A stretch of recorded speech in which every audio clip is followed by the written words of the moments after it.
of the Republic of the Gambia will deliver the closing statement and declare this 71st ordinary session of the African Commission on Human and People's Rights officially closed. The closing ceremony will also be followed immediately by a press conference. And in that regard, distinguished members of the media are kindly requested to remain connected after the closing of this ceremony.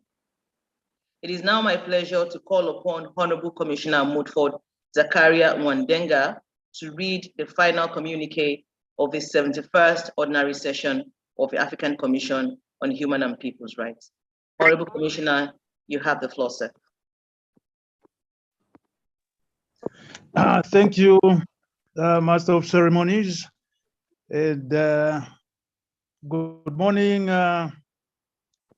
the representative of the Republic of the Gambia, the chairperson of the Commission, the commissioners, representatives of state parties, national institutions, human rights institutions, and may I be allowed to ride on the protocols which have already been established.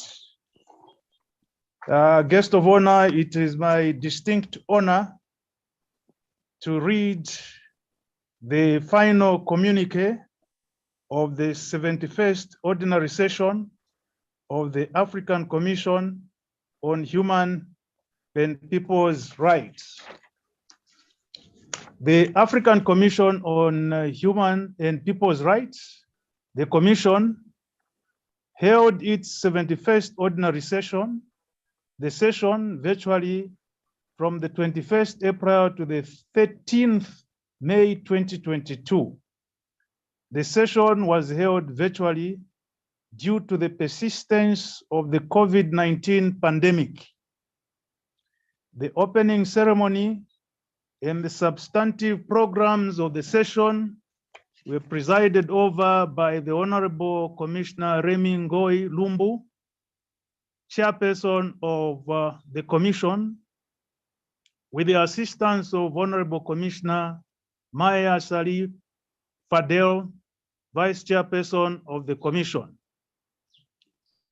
His Excellency Ambassador Bankole Adeo, Commissioner for Political Affairs, Peace and Security of the African Union Commission, representing His Excellency Mr. Musa Faki Muhammad, Chairperson of AUC, graced the opening ceremony of the session as a guest of honor. The following members of the Commission participated in the session: Honorable Commissioner Remi Ngoyi Lumbu, Chairperson; Honorable Commissioner Maya Salih Fadel, Vice Chairperson; Honorable Commissioner Solomon Ayele Deso; Honorable Commissioner Hatem Esaim; Honorable Commissioner Maria Teresa Manuela; Honorable Commissioner Madford Zakaria Mwandenga; Honorable Commissioner Mary Louise Abomo; Honorable Commissioner Janet Ramatulai Salanjai; Honorable Commissioner O. Viman Girisha Topsisono, and Honorable Commissioner Idrissa Sow. Statements were delivered at the opening ceremony by Mrs. Anna Foster, Director of the African Center for Democracy and Human Rights Studies, speaking on behalf of the NGO Forum Steering Committee; Dr. Elasto Mugwadi, Chairperson of the Network of African National Human Rights Institutions, NANRI; His Excellency Mr. Imon Gilmore, European Union Special Representative for Human Rights; Mr. Marcel Akpovo, Regional Representative for the East Africa Regional Office of the High Commissioner for Human Rights; the Honorable Justice Blaise Chikaya, Vice President of the African Court on Human and People's Rights, the Honorable Daisenga Joseph, Chairperson of the African Committee of Experts on the Rights and Welfare of the Child, His Excellency Mohamed Laim Thiaw, Permanent Representative of the Republic of Senegal to the African Union, and the Chairperson of the Permanent Representatives Committee of the African Union, speaking on behalf of states parties to the African Charter on Human and People's Rights, the African Charter. The Honorable Remingoy Lumbu, Chairperson of the Commission, His Excellency Ambassador Bankole Adeyo, Commissioner for Political Affairs, Peace and Security of the African Union Commission, and His Excellency Mamadou Tangara, Minister of Foreign Affairs, International Cooperation, and Gambians abroad of the Republic of the Gambia, representing the host government. Speaking on behalf of the NGO Steering Committee, Mrs. Anna Foster records that the Forum of NGOs, which was held virtually from the 19th to the 20th April, had the objective of reviewing developments, sharing strategies, and making recommendations on the situation of human rights and democracy in Africa. She condemned the violations of various rights on the continent, which were observed to be on the increase, and also noted that the COVID-19 pandemic is still ongoing, whilst inviting all stakeholders to play their part in the fight against this virus, while respecting the human rights of all. The NGO Forum recommended that the Commission should invite states not only to ratify regional and international legal instruments for the protection of human rights, but above all, to ensure the implementation of the provisions of these treaties and the respect of the guaranteed rights thereunder. Mrs. Foster also called for the adoption of specific laws to protect human rights defenders, increase in the funding of community paralegals for better access to justice, especially during this period of health crisis, and increased investment in health and education services for the achievement of sustainable development. Dr. Elasto Mugwadi, speaking on behalf of the Network of African National Human Rights Institutions, NANRI, reviewed the human rights situation on the continent in retrospect with a view to contributing to the consolidation of efforts to better serve the citizens of Africa. Firstly, recalling that Africa has just celebrated the 28th anniversary of the genocide against the Tutsis in Rwanda, Dr. Mugwadi underscored the need to prevent and resolve conflicts for lasting peace. He also invited everyone to learn from the past in order to avoid armed conflicts and civil unrest in Africa.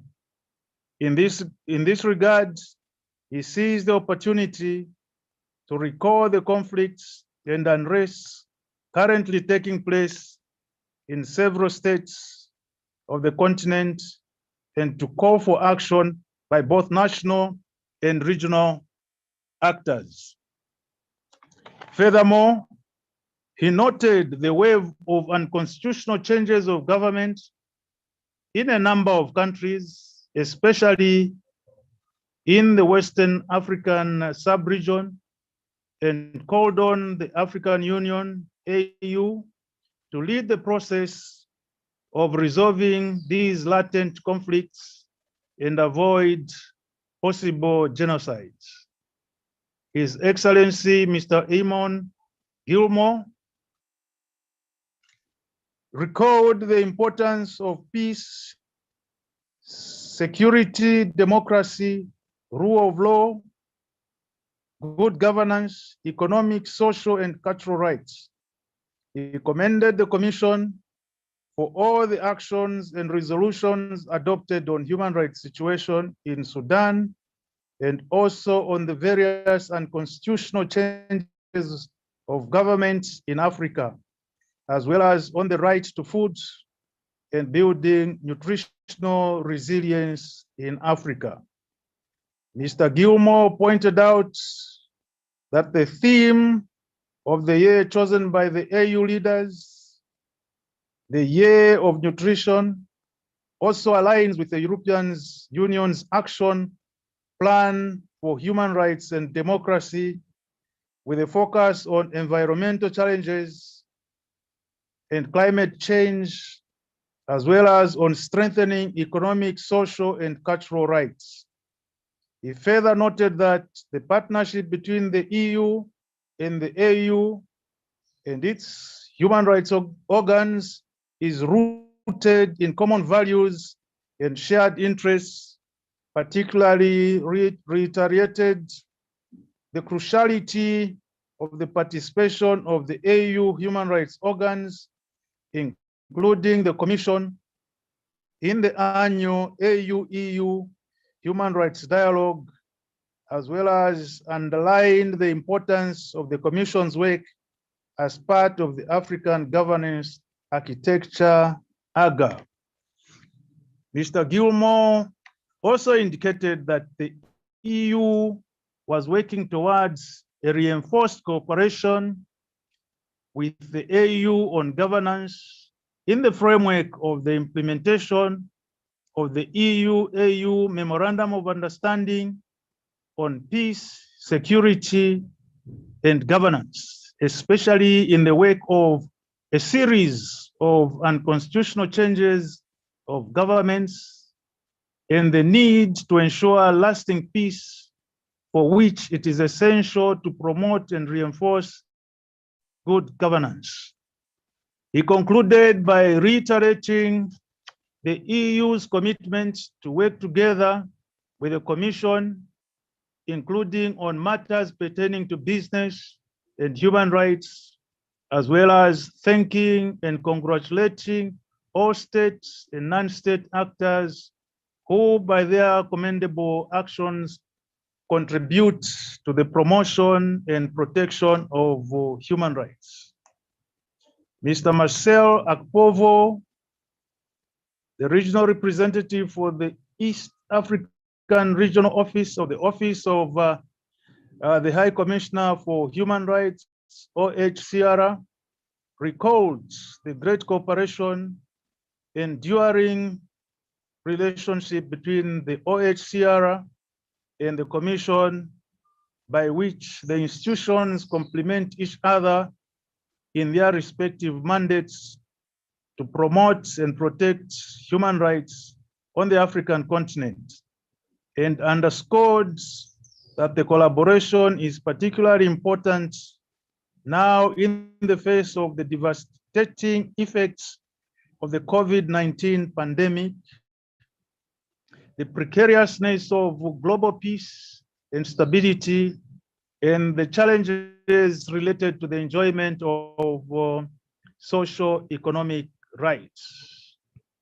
Whilst noting with appreciation that as the COVID-19 pandemic situation improves, a number of African countries have relaxed COVID-19 restrictions, Mr. Akpovo requested that efforts be made to ensure that legal and policy measures introduced to curb the spread of the COVID-19, such as states of emergencies and disaster, should be lifted. and in this regard invited the Commission to play its part in guarding against states' abuse of legislation and regulations that have often been used by some states to restrict democratic and civil space under the pretexts of protecting populations from COVID-19. Mr. Akpovo further requested the Commission to untiringly remind states of the urgency to implement the minimum core obligations in respect of economic, social, and cultural rights in order to alleviate the devastation caused by the COVID-19 pandemic, and noted that the African Union's theme of 2022 as a year of nutrition properly implicates the respect for all human rights, in particular economic, social, and cultural rights. In this regard, he expressed the view that the post-COVID-19 recovery period requires the articulation of a new social contract where human potential can be exploited to the fullest and everyone can participate in the right to develop.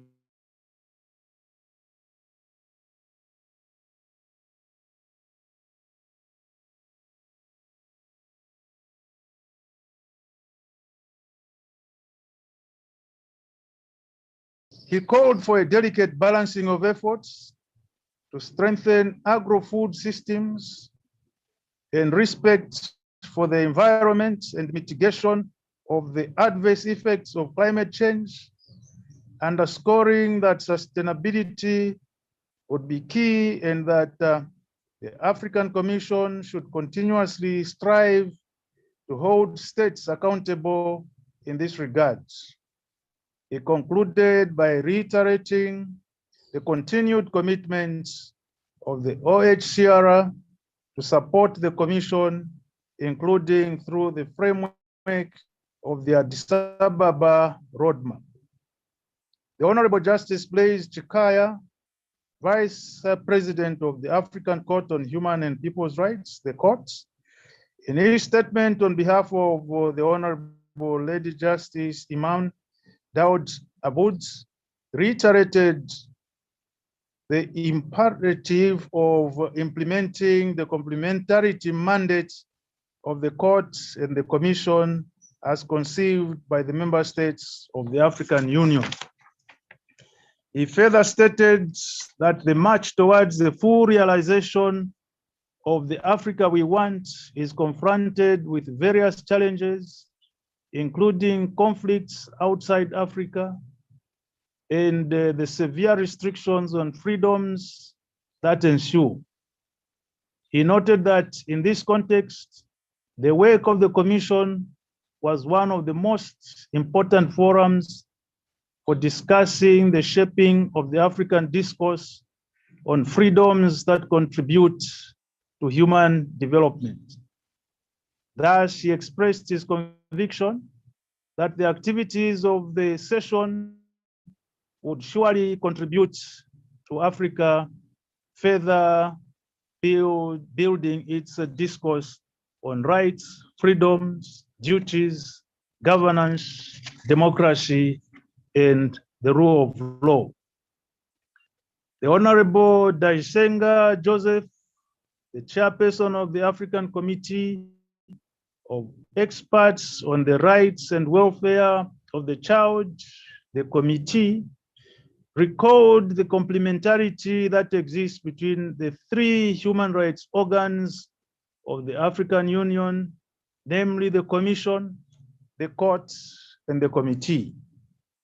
He recalled the first joint retreat of lawyers of the three organs, which was held from the 26th to the 28th January 2022 in Maputo. After a brief reminder of the committee's activities, And its next activity on the commemoration of the Day of the African Child to be held on the 16th June 2022, the Honorable Daisenga stated that this year's commemoration of this day has a special character because it has been retained as a flagship activity of the AGA platform. In addition, he urged states that had not yet ratified the African Charter on the rights and welfare of the child to do so, and those that have made reservations to withdraw them so that all children in Africa can benefit from the full and complete protection of the Charter. Speaking on behalf of the AU member states, parties to the African Charter, His Excellency Ambassador Mohamed Lami Tian noted that the opening of this 71st ordinary session was taking place in a particular context marked not only by the commemoration of the 40th anniversary of the African Charter on Human and People's Rights, but also by the celebration of the 20th anniversary of the African Union. According to him, this was not only a reminder of how far we have come, but also of the need to collaborate permanently with all actors for the promotion and effective protection of human rights in Africa. Ambassador Siao recalled that peace, security, and human rights are mutually reinforcing imperatives, and that respect for human rights is in the interest of all and promotes the well-being of individuals, the stability of societies, and the harmony of the peoples. In this regard, he urged all parties concerned with the promotion and protection of human rights, particularly member states, not only to respect their obligations, but also to implement the decisions of the Commission and comply with its recommendations. In his opening address, Honorable Commissioner Remingoi Lumbu, the chairperson of the Commission, at the outset expressed his gratitude to the Tanzanian government for providing support to the Commission in having Swahili interpretation for its session for the first time in its history by availing Swahili interpreters. Speaking on the human rights situation on the continent, the chairperson of the Commission deplored the resurgence of overthrow of constitutional and democratic orders on the continent, armed conflicts, the continuing situation of serious and massive human rights violations in the Sahel countries due to terrorist attacks and acts, violations of freedoms of expression, association, and assembly, as well as reprisals against human rights defenders in many countries. The resurgence of waves of xenophobic attacks and systematic attacks targeting nationals of other African countries living in South Africa. The political situation in the Republic of the Sudan. Recently marked acts of violence during social demonstrations, which have caused loss of life and significant material change. The impact of climate change on human rights, the situation of migrants and asylum seekers, and the continuous negative impacts of the COVID-19 pandemic, which often have serious repercussions on the stability of institutions, societies, and the implementation of human rights. The chairperson then urged all stakeholders to prioritize dialogue in regional and international cooperation and to provide appropriate solutions for the preservation of human rights and public freedoms. And also in relation to COVID-19, Honorable Commissioner Lumbu saluted the work of the African Center for Disease Control and Prevention, as well as the African Union, for all the efforts made in the fight against COVID-19. And he reiterated the Commission's call for the permanent observation of barrier measures to protect citizens and communities from the scourge of the pandemic. On the diplomatic front, Honorable Remingo Ilumbu expressed deep concern over allegations of ill treatment and segregation of African nationals in accessing the various means of transport available to leave the embattled Ukrainian territory in order to seek refuge in safe neighboring countries.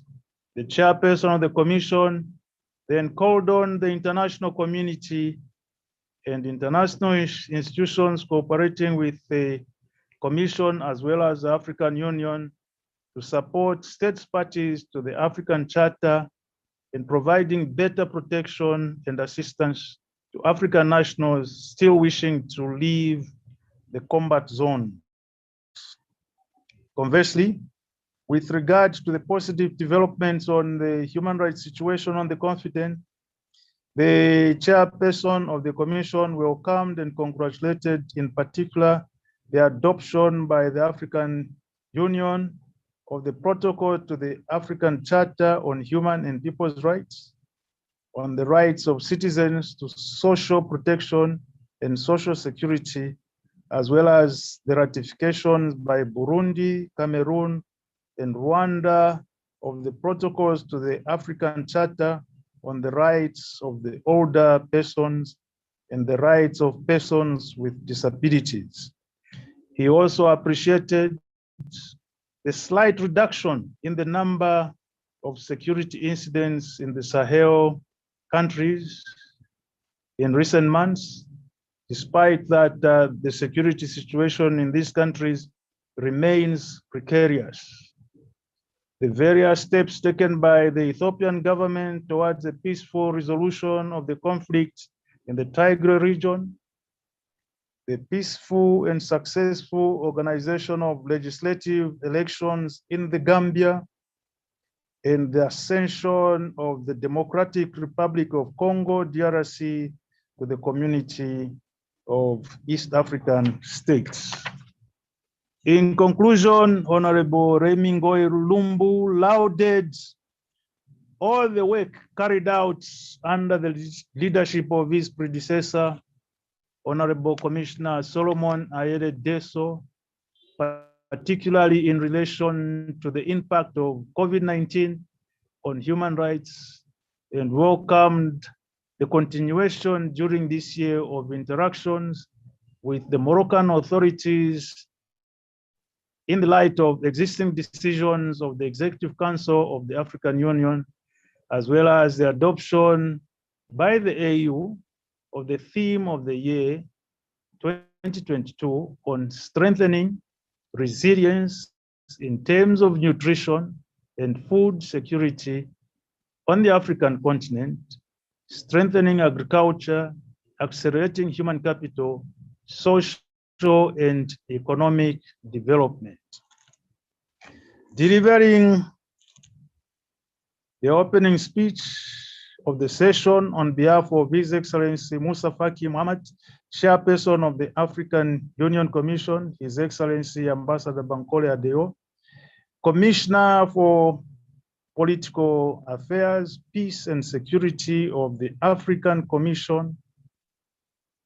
Union Commission, expressed his sincere congratulations to His Excellency President Adama Barrow, his government, and the people of the Gambia for the peaceful elections that took place in the Republic of the Gambia. He also commended the Honorable Commissioner Remy Ngoy Lumbu, the chairperson of the commission, and his team of honorable commissioners for their unwavering commitment to the promotion and protection of human rights on the continent by holding regular ordinary sessions despite the challenges of the COVID-19 pandemic.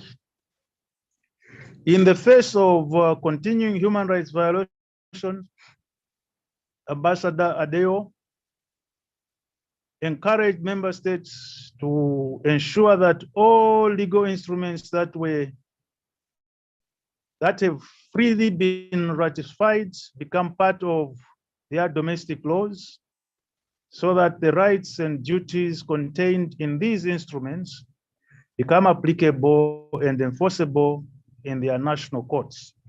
He also called member states to give permanent permission to the Commission to undertake country visits so as to dialogue on human rights issues with the country's authorities with a view to finding effective remedies to their human rights challenges.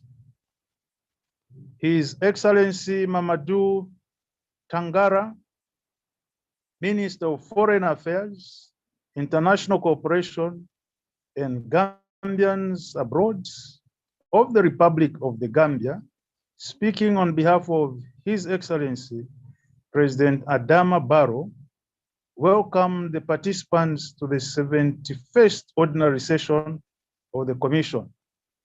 He then congratulated the newly elected Bureau and members of the Commission and commended the immediate past chairperson of the Commission for his service in promoting the mandate of the Commission. The Honorable Minister recalled that the year 2022 marks the 34th year since the establishment of the Commission and the 31st year after the inauguration of its headquarters in Banjul, the Gambia. On this note, she called on stakeholders to renew their commitments as well as embark on a diligent reflection on the indispensable roles of the Commission as epitomized in the Banjul Charter, expressing the optimism that doing so will revalidate the reality that the Commission has a positive impact on our collective quests and concerns towards the respect and promotion of human rights, fundamental rights, and the consolidation of democratic gains on the African continent. His Excellency Tangara observed that recent negative developments on the continental political landscape further compelled an adulterated reevaluation of the continental governance mechanism, citing in particular the resurgence of unconstitutional changes of government witnessed on the continent in the past year, a phenomenon which is stated was perceived to have been permanently extricated from our national polities and contestations for political power. Whilst calling for a condemnation of such developments, he called for an equally vigorous examination of all the facets of our governance frameworks and the evolving transformation of our social construct and contracts, for particular attention to the underlying agitations and aspirations that gave the space for the security personnel in the affected countries to abrogate constitutional order and legitimacy. His Excellency Tangara therefore called for due attention to early warning signs of political decay and the consequent social and security fractures on the continent, and in this regard, for the recalibration by members of the AGA platform of their approaches to strengthening the nexus between peace, security, governance, and development, noting in particular the Commission's central role in this platform and its potential contributions to the acceleration of the momentum due to the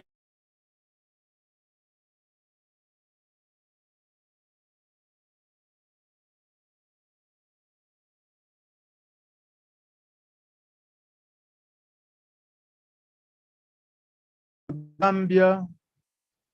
The Honorable Minister indicated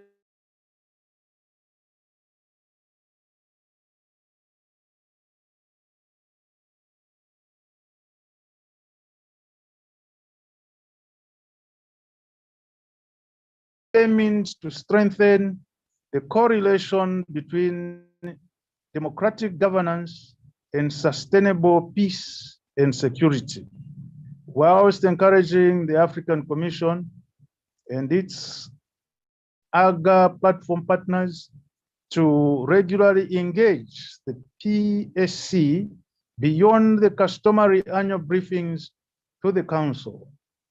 He also affirmed the Gambia's support to the ongoing reform of the AU, especially in the context of initiatives earmarked for the Commission, and equally re-emphasized the commitment of the government of the Gambia to fulfill obligations under the hosting agreement. In conclusion, the Honorable Minister recounted Gambia's commitments and initiatives towards meeting its national obligations under the African Charter and highlighted some of the legal and institutional reforms put in place by the government since 2017 to create the requisite environment for the free exercise of human rights and fundamental freedoms of the Gambian people. His Excellency Tangara concluded his statement by thanking all the participants for their presence at the virtual session, with an expression of hope to convene physical future sessions with the decline of the COVID-19 pandemic. And on this note, he declared open the 71st ordinary session of the Commission and wished the participants fruitful deliberations. A total of 695 delegates attended the 71st session, including 154 representing 33 state parties, 4 representing AU organs, 9 representing regional economic communities, 134 representing national human rights institutions, 45 representing international and international governmental organizations, 314 representing African and international NGOs, 41 representing other observers, 3 of which were from the media. Representatives of the following 8 states parties made statements on the human rights situation in their respective countries, namely Angola, Malawi, Burkina Faso, Algeria, Tanzania, Ethiopia, Eritrea, Sahrawi, Arab Republic, representatives of 18 national human rights institutions with affiliate status with the Commission made statements on human rights situation in their respective countries, namely National Human Rights Commission for Mauritania, National Council for Human Rights, Algeria, Uganda Human Rights Commission, Kenya National Commission on Human Rights, the National Human Rights Commission of Cote d'Ivoire, National Commission for Human Rights and Citizenship of the Cape Verde, National Human Rights Commission of Mali, National Commission for Human Rights and Freedoms, Cameroon, Nigerian National Commission on Human Rights and Fundamental Liberties, Beninese Human Rights Commission, Malawi Human Rights Commission, National Human Rights Commission of Mauritius, National Human Rights Commission of Nigeria, National Human Rights Commission for Rwanda, the National Commission for Human Rights of the Sudan, Ethiopian Human Rights Commission, the National Human Rights Commission of the Gambia, and Sahrawi National Commission for Human Rights. 24 NGOs that have observer status with the Commission made statements on the human rights situation in Africa. A representative of the International Committee of the Red Cross, a specialized international organization having observer status with the Commission, also made a statement. Eritrea, Ethiopia, and Mauritania exercised their rights of reply. Several panel discussions on various themes were organized during the session with a view of strengthening the promotion and protection of human rights on the continent as follows. Panel discussion on the prevention of unconstitutional change of government in Africa, the role of the African Commission on Human and People's Rights, panel discussion on sustainable development and human rights in Africa, how to ensure accountability of states and business entities, panel discussion on the commemoration of the 20th anniversary of the Working Group on Indigenous Populations, Communities and Minorities in Africa, a panel discussion on the ratification of the protocols on older persons and persons with disabilities in Africa, panel discussion on conditions of prisons and places of detention in Africa, panel discussion on the 10th anniversary of the Addis Ababa Roadmap, panel discussion on the situation of human rights defenders in Africa, panel discussion on the implications of the migration of statelessness in Africa, and the joint panel discussion on the death penalty and the prevention of torture.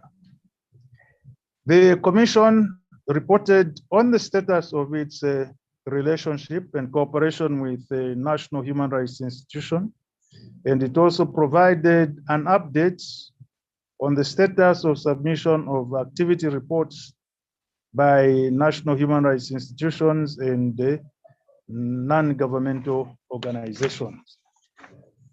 Given that the Commission did not consider any application for affiliate status at this session, the total number of national institutions specializing in human rights with affiliate status with the Commission remains 33. In accordance with its resolution on the criteria for granting and maintaining observer status to human rights NGOs in Africa, The Commission granted observer status to 3 NGOs, namely the Studies in Poverty and Inequality Institute, the International Federation Women's Lawyers, and the Cape Verdean Child Rights Coalition. This brings the total number of NGOs which have observer status with the Commission to 541. The Commission also provided an update on the status of submission of periodic reports by state parties.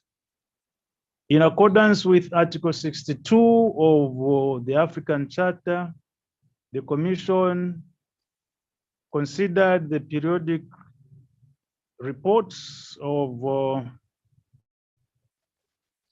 the following state party.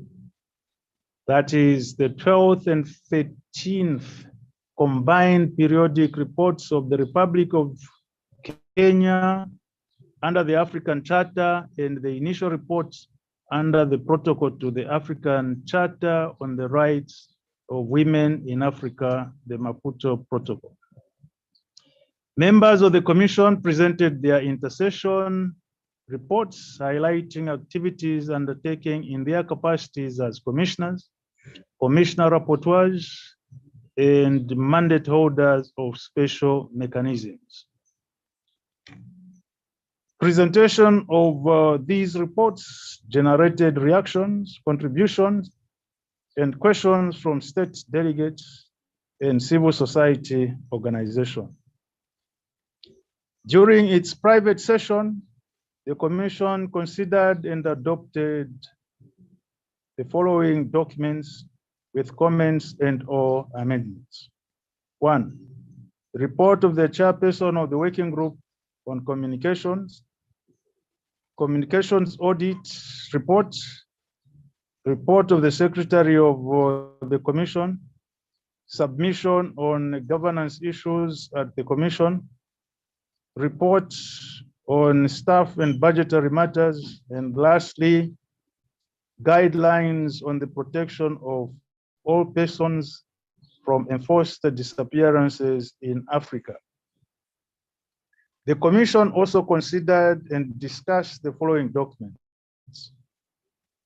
1, elements of the draft joint general comment on female genital mutilation. 2, draft guidelines on shadow reporting. 3, paper and letter on position on complementarity between the Commission and the courts. And lastly, report on decisions of the 69th and 70th ordinary session. Furthermore, the Commission considered the following communication. On the merits, communication 470/14, Ibrahim Almaz, Deng, and 6 others, represented by Institute of Human Rights and Development in Africa versus the Republic of Sudan. Then 2, communication 588/15, Minority Rights Group and Environment Resources Natural Development on behalf of the Batwa of Kahuzi Bienga National Park, DRC versus Democratic Republic of Congo, DRC. On admissibility, communication 733/19, Cyril Ndayi Rekukiye, represented by Amel Nyongere and Bernard Maingai versus the Republic of Burundi. Communication 650/17, Divine Chi and 74 others, represented by Professor Carlson Ann Nyangwe versus the Republic of Cameroon. Communication 680/17, Namdi Kanu and the indigenous people of the Biafra versus the Federal Republic of Nigeria. Communication 700/18, IHRDA and others versus the Democratic Republic of Congo. On seizure, communication 782/22, legal action against Worldwide Pan-African Lawyers Union and Pimpton LLP versus the Republic of Ethiopia. Communication 769/21, Bernard Usokoza, represented by Mati Lambert Ngiagurura, and IHRDA versus the Republic of Burundi. And lastly, communication 790/22, Ahmed Abdel versus Bell versus the Arab Republic of Egypt. Furthermore, the Commission held discussions on the modalities of conducting induction knowledge sharing exercise for its members on the new practices of the Commission and the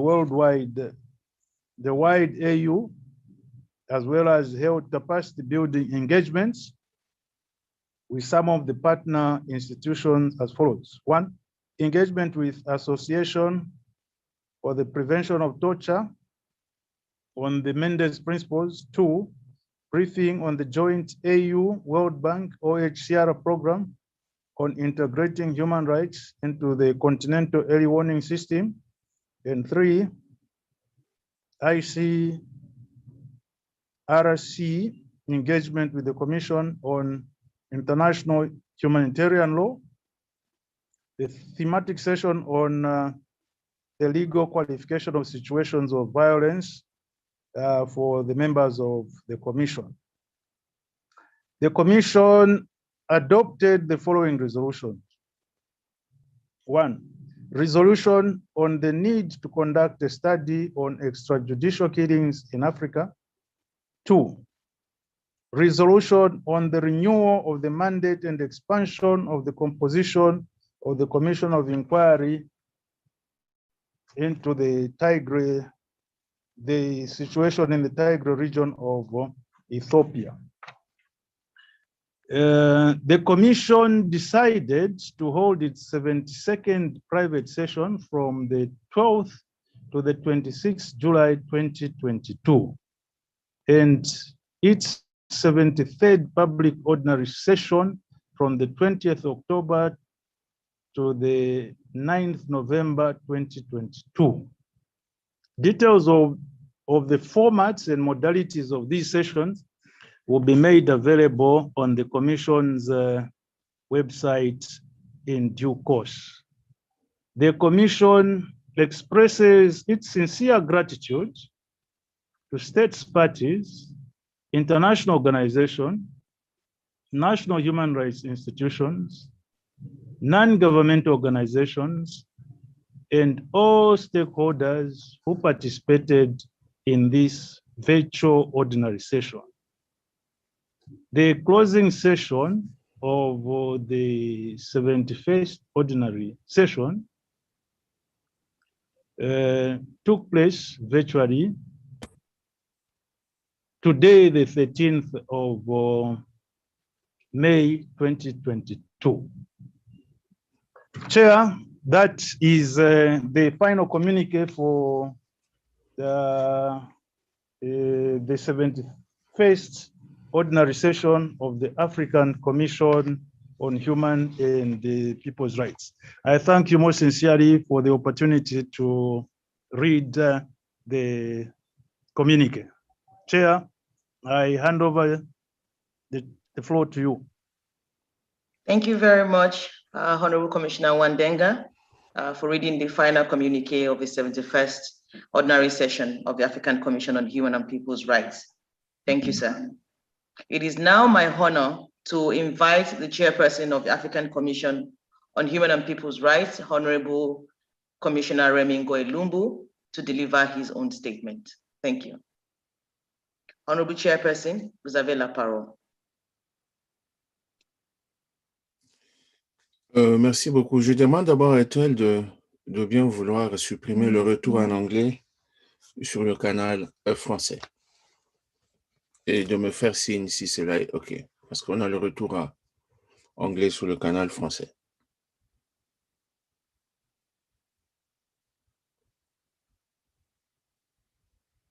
C'est bon, je peux y aller?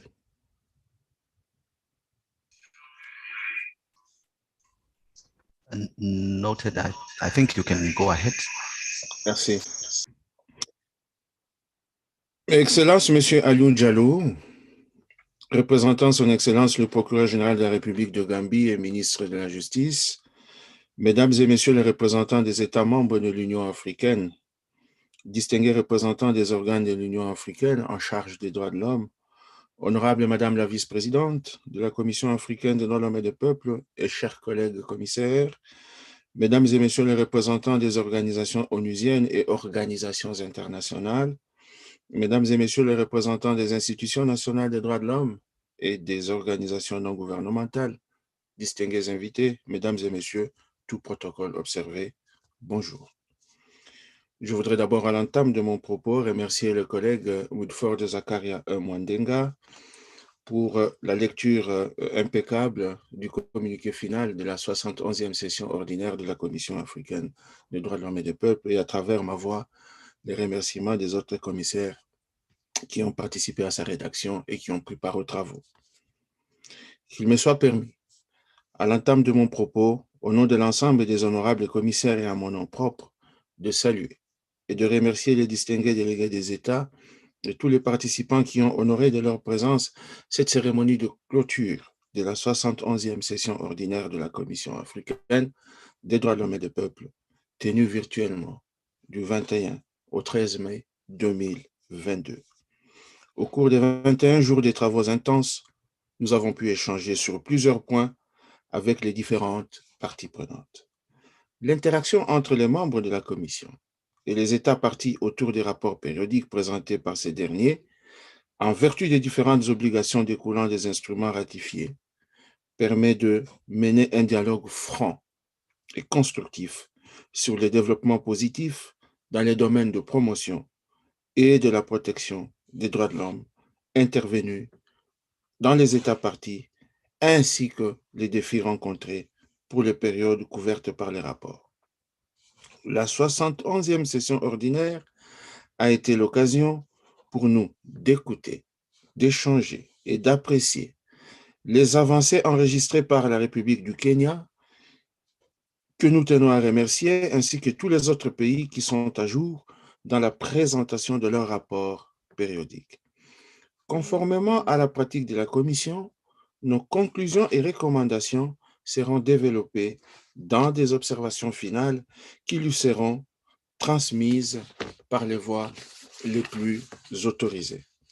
Au cours de la session, la Commission a organisé des panels de discussion interactives et informatives sur des thématiques d'actualité relatives aux droits de l'homme avec la participation des délégués d'État et autres acteurs non étatiques, notamment les représentants des organisations onusiennes et internationales, des institutions nationales des droits de l'homme et des organisations de la société civile, dont les échanges ont été enrichis par la contribution de tous les participants.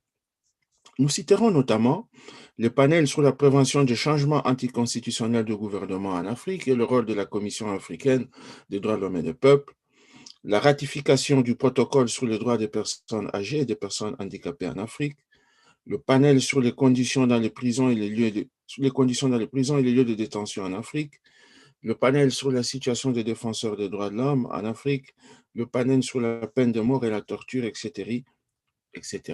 Ainsi, la Commission africaine a pris note des défis relevés, de certaines bonnes pratiques et avancées positives, ainsi que les recommandations adaptées et pertinentes de nature à favoriser une promotion et une protection effective et efficace des droits fondamentaux de l'homme sur notre continent.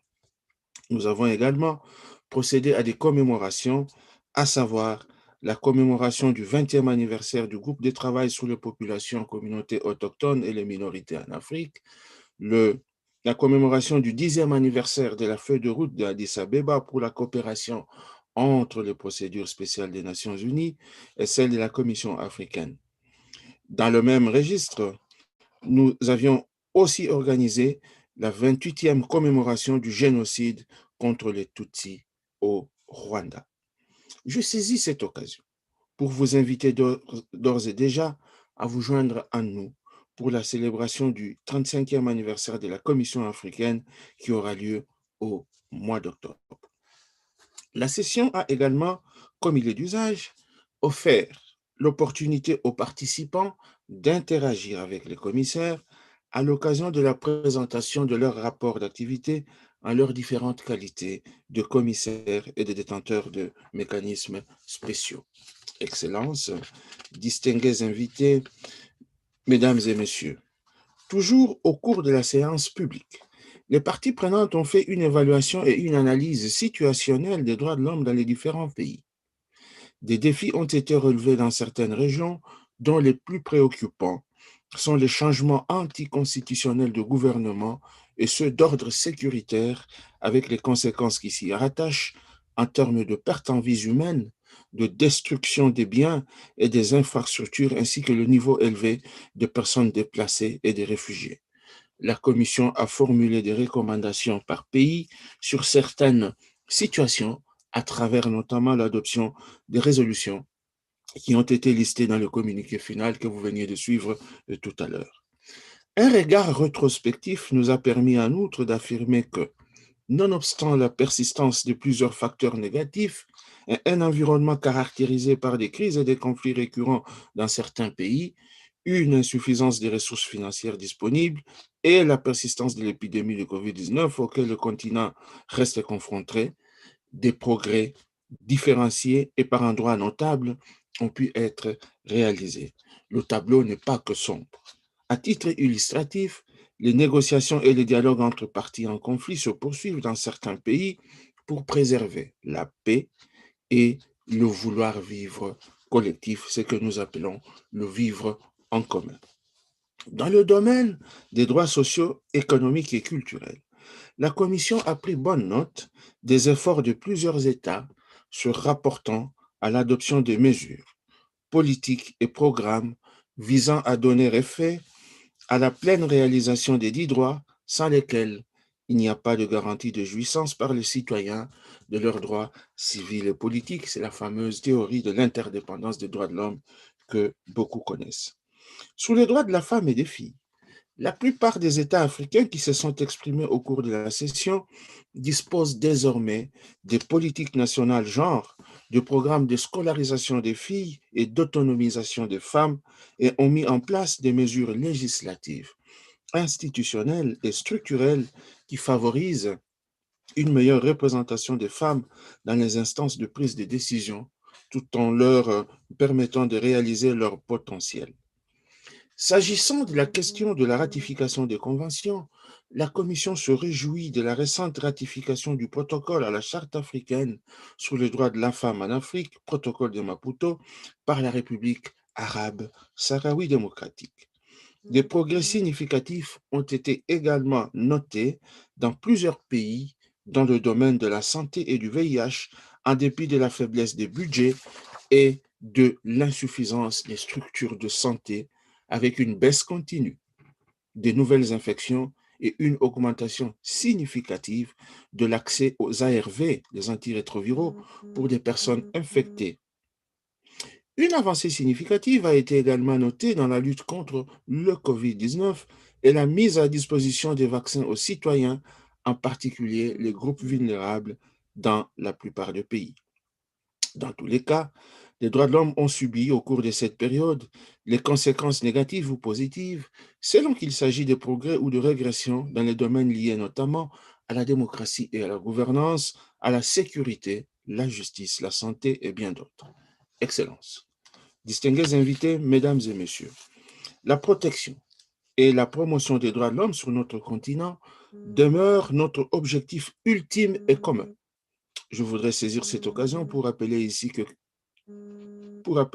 plusieurs conditions préalables ainsi que des réels engagements de la part des parties prenantes sont requis et constituent de fait le facteur clé de promotion et de protection des droits de l'homme, en particulier la volonté politique des États parties, car il faut se le rappeler, le rôle central et la responsabilité première leur revient, la Commission ne jouant dans ce domaine qu'un rôle de contrôle en cas de manquement à cette responsabilité.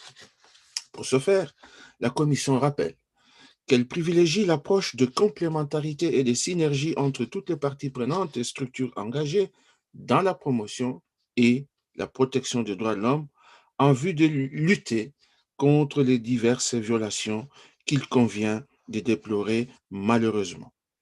Il est donc important de continuer à renforcer cette coopération malgré nos diversités en vue de sauvegarder les acquis et lutter pour plus de droits afin de faire de l'Afrique un continent uni, prospère et respectueux des droits fondamentaux, comme il en découle de ses aspirations. Les parties prenantes à nos côtés, Désolé, je n'ai pas nous avons, lieu correspondant à votre requête. avec toutes les parties prenantes à nos côtés, nous avons toutes les raisons de croire en la fermeté de notre engagement et l'aboutissement de notre objectif commun. Excellence, toujours au cours de la séance publique, Excellences, distingués invités, mesdames et messieurs, je voudrais à ce stade remercier les États parties qui ont répondu à notre invitation et pour leur participation active aux travaux de cette session. Cela dénote de l'engagement et de l'intérêt constant qu'ils ont pour la question de l'effectivité des droits humains, mais également de leur soutien au travail que mène la Commission en vue de s'acquitter du mandat qu'ils lui ont assigné. Mes remerciements s'adressent également aux représentants des organes de l'Union africaine, de la plateforme AGA, des organisations internationales, des institutions nationales des droits de l'homme et de la société civile pour leur participation active et leur contribution de qualité en vue de l'identification des solutions adaptées pour l'effectivité des droits de l'homme en Afrique. Un hommage vibrant est adressé par ma voix à mes collègues pour leur disponibilité, leur endurance et surtout pour la compétence et la maîtrise avec lesquelles ils exécutent leur mandat. Ma reconnaissance s'adresse également aux fonctionnaires du secrétariat de la Commission africaine pour les efforts collectifs consentis afin d'offrir aux membres de la Commission l'assistance et l'appui nécessaires pour le bon déroulement de nos travaux. Ma gratitude va en outre aux interprètes, aux traducteurs et aux techniciens qui ont rendu possible la communication entre les participants à cette session qui exige plus d'attention et de concentration en raison de sa forme virtuelle. Je terminerai mon allocution en réitérant à tous mes sincères remerciements pour votre participation active à cette session virtuelle. Si elle a été un succès, c'est entièrement grâce aux précieuses réflexions et contributions de qualité de chaque intervenant aux différents points inscrits à l'ordre du jour. Vos propositions et recommandations sont vivement appréciées. Nous n'avons aucun doute qu'elles contribueront à améliorer notre efficacité dans l'accomplissement de notre mission de promotion et de protection des droits de l'homme sur le continent. Mesdames et messieurs, pour terminer, distingués invités, permettez-moi de répéter un credo qui m'est désormais cher et que vous connaissez tous. L'Afrique que nous voulons n'est pas celle que nous avons actuellement. Celle que nous aurons demain dépendra du travail que nous faisons actuellement. Thank you, shukran, obrigado, asante, jerejef.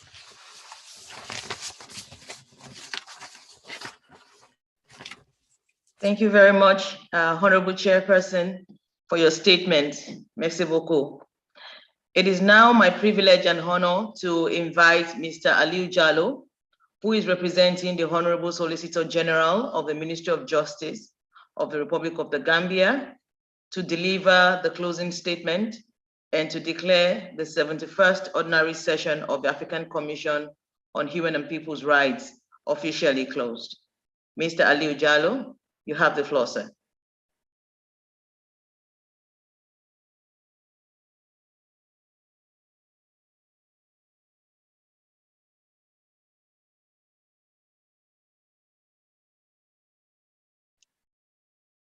Can we confirm that Mr. Jallo has access to the microphone?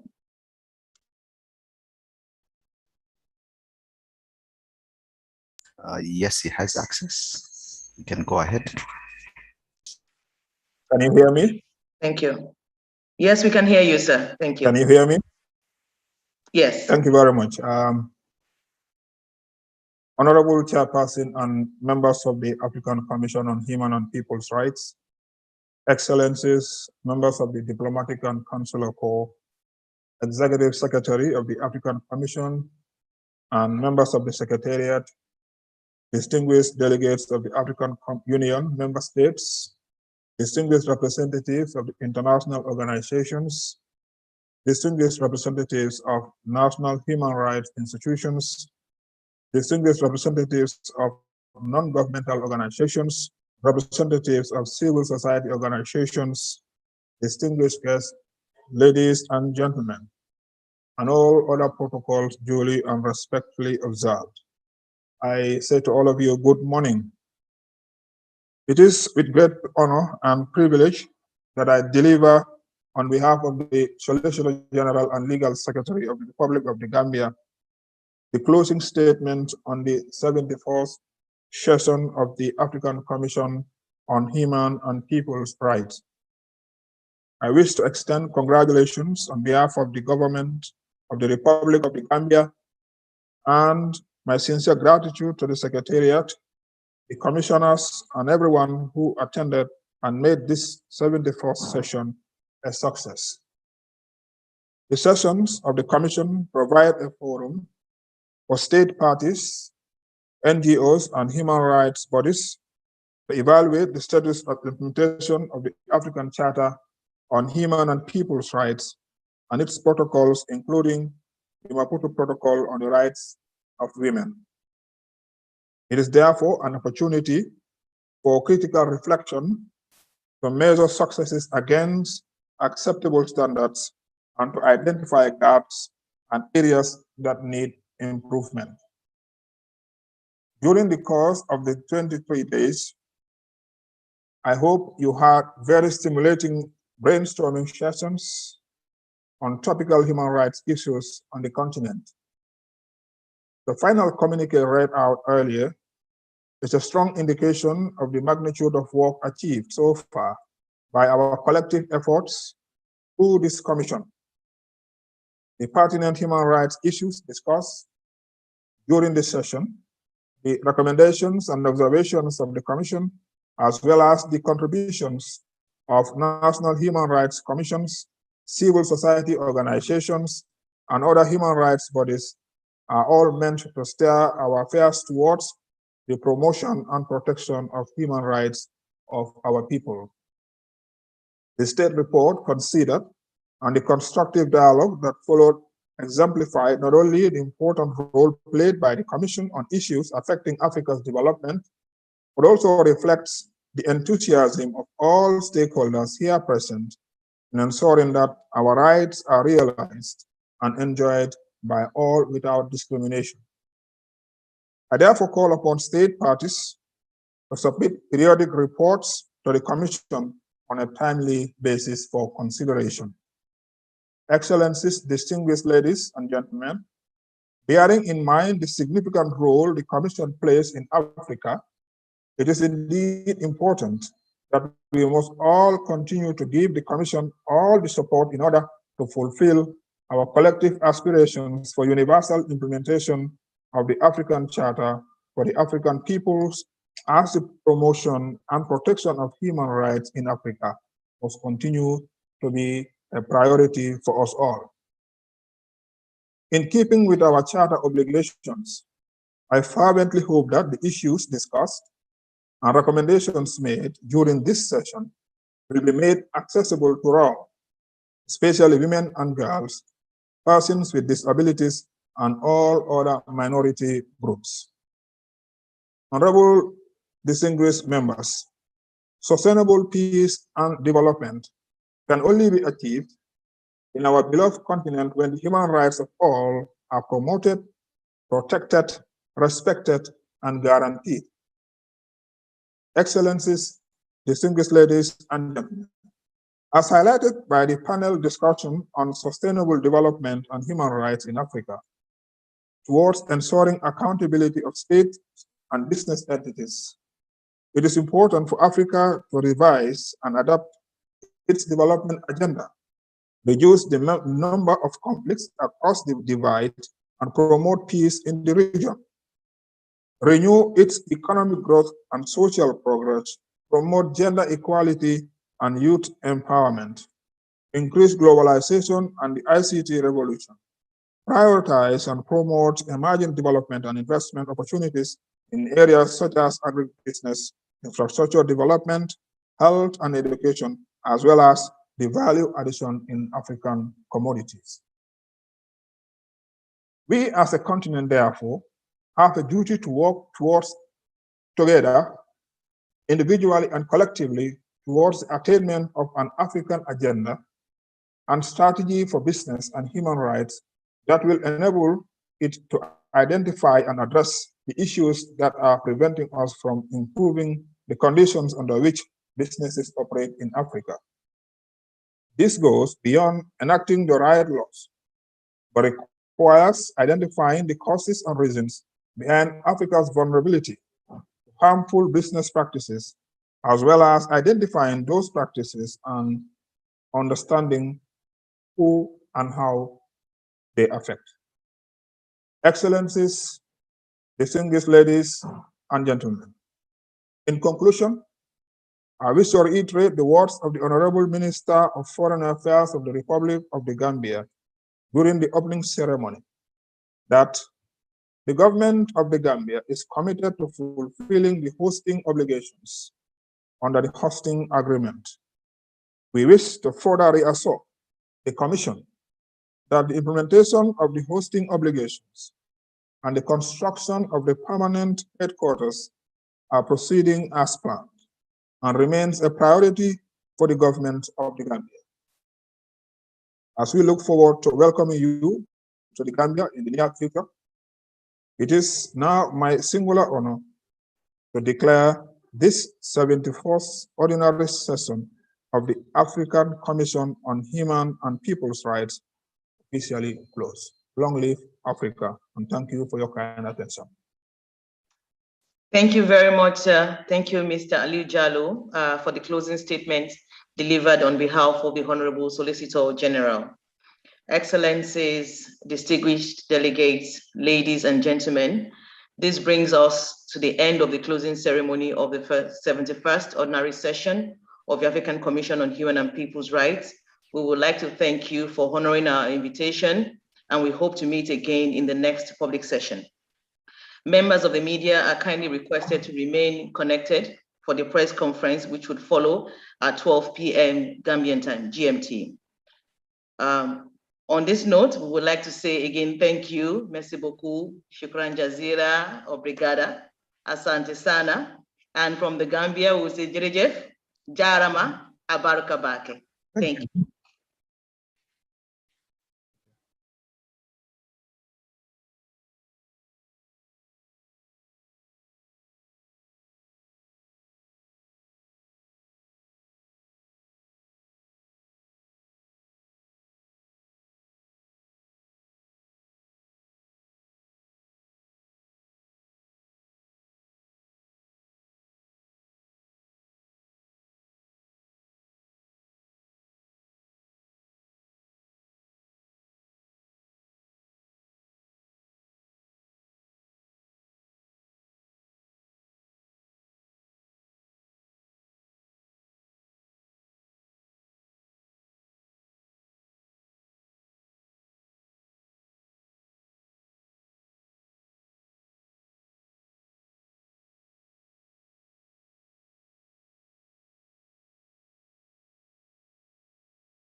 That's